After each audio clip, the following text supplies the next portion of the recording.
પાણી કીને આગળ જતા ને રહી એ ન્યા છે તમે પૂગો ની બે કેળો બોલો કેળો આટલો થાય બે ચીન કેટલું ભેગું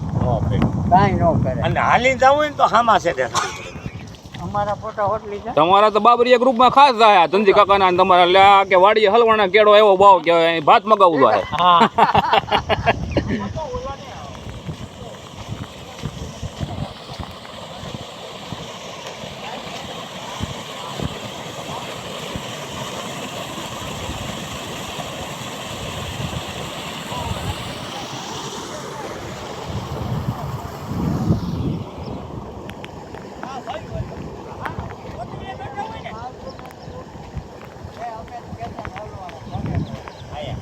પેલા અહીંયા કરી મોટરસાઇકલ ચડાવી પહોંચી આવ્યો પણ મેં સનેડો લઈ સનેડો લઈને જવા જતા હતા ને ટાયર બુડું થયા મારી મજા જેમ થઈ જાય તો મરાઈ જાય.